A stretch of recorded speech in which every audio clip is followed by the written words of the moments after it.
Un enfant demande à sa mère: Maman, pourquoi? Pourquoi quoi, ma chère et tendre fille? Eh bah, pourquoi tout? Bah, parce que. Ah, la naïveté d'un enfant. Il ne faut pas se poser ce genre de questions, ma petite. Ce n'est pas bon pour le moral. Oublie ça, ça ne va jamais te rendre heureuse. Voilà comment tu sais si tu es une personne de maturité, si tu es vraiment devenu un adulte, c'est quand tu arrêtes de te poser la question pourquoi. Mais si on revient à nos origines, remettons-nous dans nos têtes de gamins, jouons avec nos poupées, nos Legos, et posons-nous la question, mais en fait, juste comme ça, pourquoi?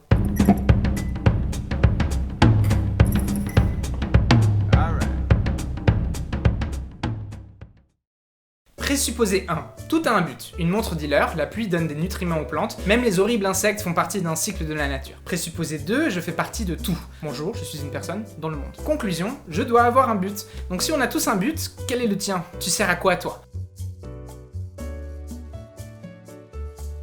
Que l'on soit conscient ou pas, notre vie a une direction. Si on étudiait le fonctionnement de ta vie, tu verrais qu'au final, tout ce que tu fais va vers un objectif final et central. Être en paix, se faire de l'argent, arriver à tel ou tel stade de carrière, avoir une grande famille, vivre au Brésil, cet objectif peut relever de deux sources différentes. Il peut être découvert, c'est quelque chose en dehors de moi qui me donne mon objectif, ou il peut être inventé, je le définis moi-même, mon objectif. Est-ce que l'un est meilleur que l'autre? Oui, clairement oui. Les objectifs inventés existent entièrement dans un monde matériel, limité et défini.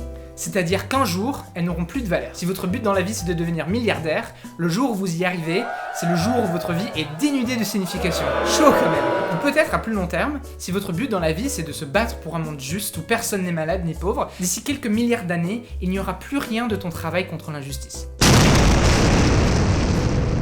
On attache une signification importante aux choses transitoires et temporaires. Notre vie devient juste une petite partie dans une grande machine qui n'aura aucune valeur pérenne dans le temps. Léon Tolstoï dit ceci: comment l'homme peut-il ne pas voir cela et vivre?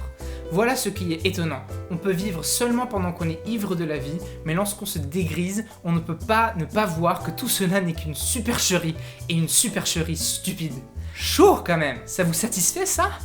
Mais la Bible, elle a une autre réponse. Elle nous dit que notre objectif dans la vie est singulier. Elle vient d'un endroit hors du temps, indépendamment de nous, hors de notre monde matériel. Notre objectif, c'est d'aimer Dieu. C'est tout. Point barre. Simple, non? Comment est-ce qu'on aime Dieu? Ceci peut être exprimé de manière multiple et complexe et je vous invite à regarder toutes nos autres vidéos pour explorer ce sujet, mais le centre de notre objectif, c'est ça. C'est un objectif qui dure dans le temps, dans l'éternité. Elle ne s'éteindra jamais, elle nous gardera en vie toujours, elle nous satisfait toujours. C'est pour ça que nous sommes créés. C'est inné en notre existence même. Eh mais attends, je vous entends vous écrier du haut des montagnes. Ce n'est pas un peu isolant ça? Je peux faire ça dans mon monastère tout seul, en ignorant complètement le monde et les problèmes qui m'entourent. Ça me semble un peu égoïste. Quelle bonne question, on dirait que tu écoutes bien. Mais j'ai une petite réponse pour vous.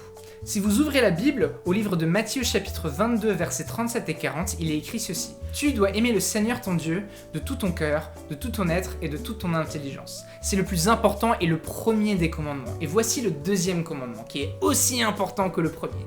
Tu dois aimer ton prochain comme toi-même. Toute la loi de Moïse et tout l'enseignement des prophètes dépendent de ces deux commandements. Qu'est-ce que ça veut dire ça? Ça veut dire que pour aimer Dieu et le glorifier, et donc de remplir notre objectif dans la vie, il faut aimer son prochain. Faire le bien autour de soi, soutenir les autres, l'entraide et l'amour, c'est une partie intégrale de notre mission sur Terre. Mais seulement dans le contexte d'un amour et d'un service à Dieu. Alors que si on avait une mission inventée, un objectif défini par nous-mêmes, quelle serait l'utilité d'entendre, d'écouter, de soutenir autrui? Si mon but dans la vie c'est d'avoir l'argent, c'est peut-être même dans mon intérêt de faire en sorte que les autres en ont aussi peu que possible. Si mon but dans la vie c'est la santé et le bonheur de ma famille, c'est peut-être tout dans mon intérêt de saboter quelques camarades de classe de mes enfants, peut-être avec quelques croche-pieds dans le parc.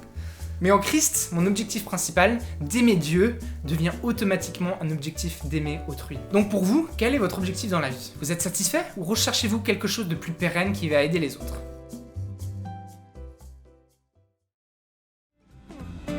Merci d'avoir regardé cette vidéo, mettez un petit pouce en l'air si ça vous a plu. Et n'hésitez pas à laisser un petit commentaire, surtout si vous avez des questions ou vous voulez qu'on pousse quelque chose plus loin dans une future vidéo.